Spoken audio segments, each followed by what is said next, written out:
गंगा घाट के एक कोने में एक जर्जर सी झोपड़ी में सनातन बूढ़ा रहता था। उसकी उम्र लगभग 80 वर्ष थी।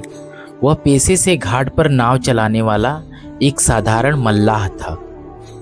इस दुनिया में उसका अपना कहने वाला कोई नहीं था, न कोई संतान न कोई रिश्तेदार। लगभग 15 वर्ष पहले एक भीषण तूफान की रात उसकी एकमात्र सहारा उसकी छोटी लकड़ी की नाव गंगा में डूब गई थी। उसके बाद सनातन ने फिर कभी नदी में नाव नहीं उतारी। उसका जीवन गांव वाले की दया से मिले थोड़े बहुत चावल और दाल पर चलता था। गांव के कुछ लड़के उसे पागल बूढ़ा कहकर चिढ़ाते थे, क्योंकि उसे एक अजीब सी आदत थी।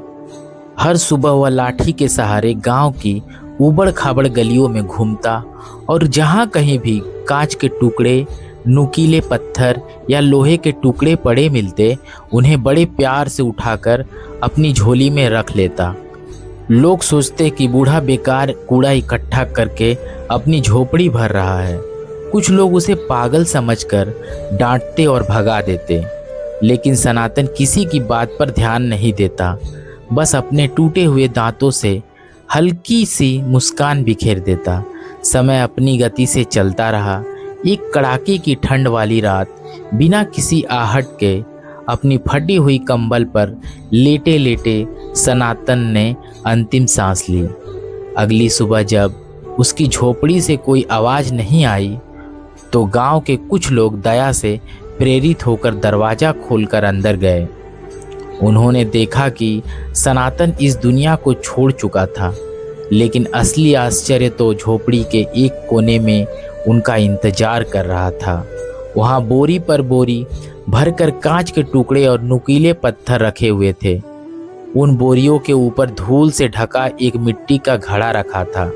गांव के मुखिया ने घड़ा नीचे उतारा। उसके भीतर कुछ जमा किए हुए सिक्के और एक फटा हुआ कागज था, जिस पर कांपते हाथों से कुछ पंक्तियां लिखी थी। सनातन कभी स्कूल नहीं गया था।